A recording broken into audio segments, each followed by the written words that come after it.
ನಮಸ್ಕಾರ, ಶುಭೋದಯ ಪ್ರೀತಿಯ ವೀಕ್ಷಕರೆಲ್ಲರಿಗೂ ಸಂಕಲ್ಪ ಸುದ್ದಿ ಕಾರ್ಯಕ್ರಮಕ್ಕೆ ಆತ್ಮೀಯ ಪ್ರೀತಿಯ ಸ್ವಾಗತ ಹೇಳ್ತಾ ಇರೋದು ನಾನು ಅನೂಷಾ.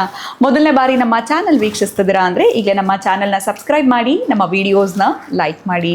ಏನು ಕಾರ್ಯಕ್ರಮದಲ್ಲಿ ನಮ್ಮ ಜೊತೆಲಿದ್ದಾರೆ ಸ್ಪಿರಿಚುವಲ್ ಗುರು ಡಾಕ್ಟರ್ ವಿಷ್ಣುದತ್ತ ಗುರುಜಿಯವರು.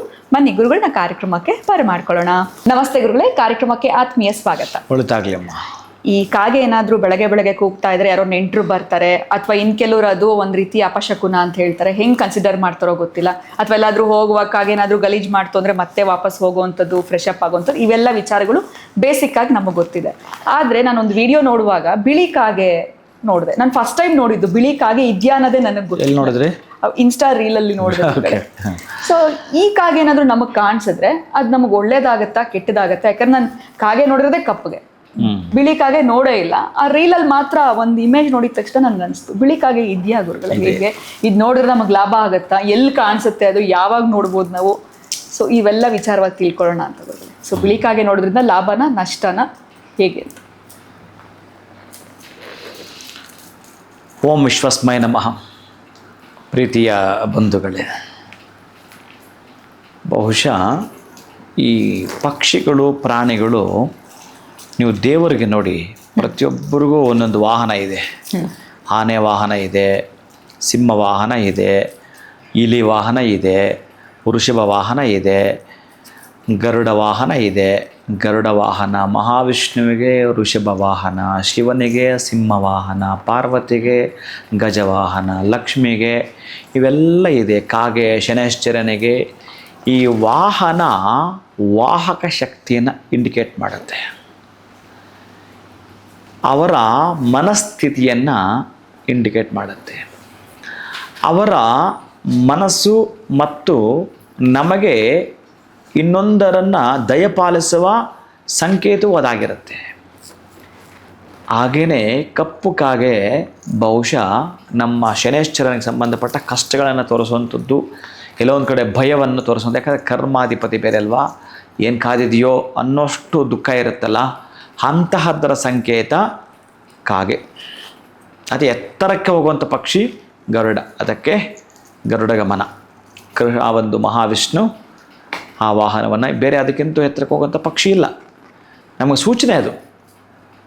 ಬೇರೆ ನೀವು ಏನೇನೋ ಮಾಡ್ಬೋದು, ಫ್ಲೈಟ್ ಹೋಗ್ಬೋದು, ಮಾನವ ನಿರ್ಮಿತ ಮತ್ತು ಏನಾದರೂ ಹೋಗ್ಬೋದು. ಭಗವಂತ ಈ ಸೃಷ್ಟಿಯಲ್ಲಿ ಅದಕ್ಕಿಂತ ಎತ್ತರಕ್ಕೆ ಹೋಗುವಂಥ ಪಕ್ಷಿ ಇಲ್ಲ. ನೋಡಿ ಎಷ್ಟು ಚೆನ್ನಾಗಿ ನಮ್ಗೆ ಅಲ್ಲೇ ಗೊತ್ತಾಗ್ಬಿಡುತ್ತೋ ಸ್ಥಿತಿ ಅನ್ನೋದು ಹೇಗಿದೆ ಅಂತ. ಸ್ಥಿತಿಕಾರಕನಾಗಿರತಕ್ಕಂಥ ಮಹಾವಿಷ್ಣು ಅನ್ನೋದು ಅತ್ಯತಿಷ್ಠ ದಶಾಂಗುಲಂ ಅಂತ. ನೀನು ಏನು ಅಂದ್ಕೊಂತೀಯೋ ಅದಕ್ಕಿಂತಲೂ 10 ಅಂಗುಲ ನಾನು ಹೇಳಿದ್ದು ಅಂತ ಮಹಾವಿಷ್ಣು ಸಂಬಂಧಪಟ್ಟಂಥದ್ದು. ಈಗ ನೀವು ಸೃಷ್ಟಿ ಹುಟ್ಟಿದ್ದು, ಲಯ ಸಾಯೋಂಥದ್ದು, ಬೆಳೆಯೋದು, ನೀನು ಬದುಕೋದು ಇಂಪಾರ್ಟೆಂಟ್ ಅಲ್ಲ, ಹೇಗೆ ಬದುಕೋದಿ ಅಂತ ಆ ಇಂಪಾರ್ಟೆಂಟನ್ನು ಎತ್ತರಕ್ಕೆ ತೋರಿಸ್ದ. ಅದರ ವಾಹಕವನ್ನು, ಅದರ ಆಲೋಚನೆಯನ್ನು ಸೂಕ್ಷ್ಮವಾಗಿ ನಮಗೆ ಆ ಸಿಂಬಲಲ್ಲಿ ಇರ್ತಾನೆ ದೇವರು. ಆ ಸಿಂಬಲ್ ಅಥವಾ ಪ್ರಾಣ ಪಕ್ಷಿಲಿ ಇಟ್ಟಿರ್ತಾನೆ. ಇದನ್ನೇ ಓಂ ಶ್ರೀ ಸ್ವಸ್ತಿಕ್ ಚಿಹ್ನೆಗಳ ಅಷ್ಟು ಶಕ್ತಿ ಇರುತ್ತೆ. ನಮ್ಗೆ ಅದು ಅರ್ಥ ಆಗಲ್ಲ. ಬಿಡಿಸಿ ಸೂತ್ರಗಳನ್ನು ನಿಮ್ಮ ಡಿಕೋಡ್ ಮಾಡಿ ಹೇಳಿದರೆ ಗೊತ್ತಾಗ್ತಾ ಬರುತ್ತೆ. ಆದರೆ ಇಲ್ಲಿ ಕಾಗೆ ಬಗ್ಗೆ ಮೆಸೇಜ್ ಬಂದಿರೋದ್ರಿಂದ ಇದು ನೋಡಿದರೆ ಏನು ಪುಣ್ಯನೋ ಪಾಪನೋ ಏನೇನೇನೋ ಮಾತಾಡ್ತಿರ್ತಾರೆ ಜನ. ನೋಡಿದರೆ ಪುಣ್ಯ ಬರುತ್ತಾ ಅಥವಾ ಪಾಪ ಬರುತ್ತಾ ಅಥವಾ ಲಾಭನ ನಷ್ಟನ. ಬಿಳಿ ಕಾಗೆ ನೋಡೋಕ್ಕೆ ಸಿಗಲ್ಲ ನಿಮಗೆ. ಎಲ್ಲೋ ಒಂದು ಕಡೆ 25-30 ವರ್ಷಗಳ ಹಿಂದೆ ಮೈಸೂರು ಝೂನಲ್ಲಿ ಇಟ್ಟಿದ್ರು. ಈಗಲೂ ಮೈಸೂರು ಝೂನಲ್ಲಿ ಇರಬಹುದೇನೋ ಅದು. ಬಹುಶಃ ಆ ತರಹದ್ದು ಕಾಗೆ ಎಲ್ಲೋ ಒಂದು ಭಗವಾನ್ ಸೃಷ್ಟಿಯಲ್ಲಿ ಒಂದೊಂದ್ಸಲ ಈ ರೀತಿ ತಾರತಮ್ಯ ಏರುಪೇರು ನಡೀತವೆ. ಸೂಕ್ಷ್ಮವಾಗಿ ನಿಮಗೆ ಗೋಚರ ಆಗಲಿಕ್ಕೆ ಬಿಳಿಯ ಕಾಗೆ ಇದೆ. ಯಾರಿಗೆ ಕಾಣಿಸುತ್ತೋ ಅವರು ಅದೃಷ್ಟವಂತರು ಅಂತ ನಾನು ಹೇಳ್ತಾ ಇಲ್ಲ. ನೋಡೋದೇ ಅದು ಆ್ಯಕ್ಚುಲಿ ಪುಣ್ಯ ಬಂದ್ಬಿಡುತ್ತೆ ಅಲ್ಲ, ನೋಡೋದೇ ಒಂದು ಪುಣ್ಯ ಅಷ್ಟೇ. ನಿಮಗೆ ಪುಣ್ಯ ಬರುತ್ತೋ ಚಿಕನ್ ಗುಣ್ಯ ಬರುತ್ತೋ, ಒಟ್ಟಾರೆಯಾಗಿ ನೋಡೋದೊಂದು ಪುಣ್ಯ. ಯಾಕೆ ಸಿಗಲ್ವಲ್ಲ, ಎಲ್ಲೂ ನೋಡೋಕ್ಕೆ ಸಿಗಲ್ಲ ನಮಗೆ.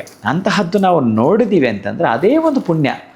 ನಿಮ್ಮ ದರ್ಶನ ಮಾಡ್ಕೊಂಡು ಅದೇ ನಮಗೊಂದು ಪುಣ್ಯ, ಅದೇ ಪುಣ್ಯ. ಬೇರೆ ಇನ್ನೇನು ಅಂದ್ಕೋಬಾರದು ನೀವು. ಲಾಭ ನಷ್ಟಗಳೆಲ್ಲ ಆಮೇಲೆ ಲೆಕ್ಕಾಚಾರ ಎಲ್ಲ ಭಗವಂತ ಸೃಷ್ಟಿ ಇವೆಲ್ಲ ಇರ್ತವೆ.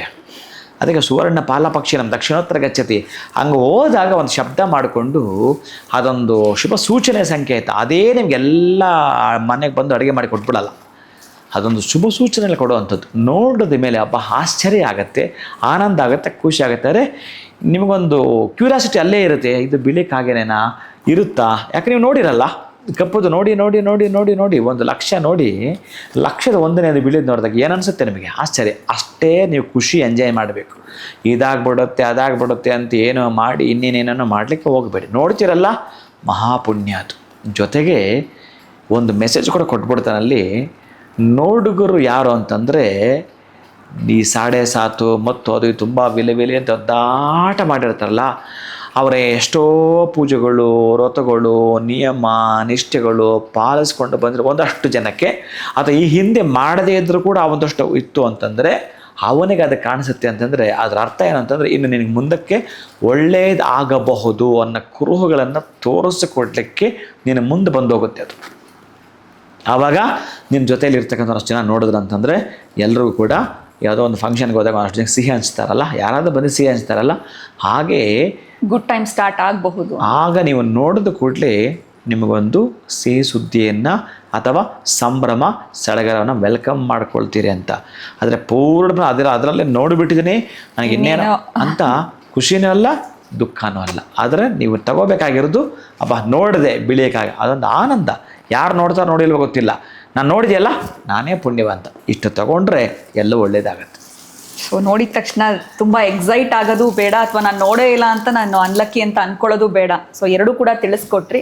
ಸೊ ನೋಡಿದ್ಮೇಲೆ ಏನೋ ಒಂದು ಸಂತೋಷದ ವಿಚಾರ ಕೇಳಿದಂತಹ ಅನುಭವ ಆಗತ್ತೆ ಹೊರತು ಅದು ನೋಡಿದ ತಕ್ಷಣ ನನ್ನ ಲೈಫ್ ಫುಲ್ಲು ಬದಲಾಗ್ಬಿಡುತ್ತೆ ಅನ್ನೋ ಒಂದು ಹೋಪ್ಸ್ ಬೇಡ ಅನ್ನೋಂಥದ್ದನ್ನ ಭಾಳ ಅದ್ಭುತವಾಗಿ ತಿಳಿಸ್ಕೊಟ್ರಿ ಗುರುಗಳೇ. ಧನ್ಯವಾದಗಳು, ನಮಸ್ಕಾರ. ಹರೇ ಶ್ರೀನಿವಾಸ. ಸೊ ನಾನು ಇಲ್ಲಿವರೆಗೂ ಬಿಳಿ ಕಾಗೆನ ನೋಡಿರಲಿಲ್ಲ, ವಿಡಿಯೋನಲ್ಲಿ ನೋಡಿದ್ದೆ, ಅದಕ್ಕಾಗಿ ಗುರುಗಳನ್ನ ಈ ಪ್ರಶ್ನೆ ಕೇಳಿದೆ. ಸೊ ನೀವು ಏನಾದರೂ ನೋಡಿದ್ರಿ ಅಂತಂದರೆ ನೀವು ಕೂಡ ಲಕ್ಕಿ ಆಗಿರ್ತೀರಾ ಅಂತ ಹೇಳ್ತಾ ವಿಡಿಯೋನ ಮುಗಿಸುವಂಥ ಸಮಯ ಆಗಿದೆ. ನಮಸ್ಕಾರ.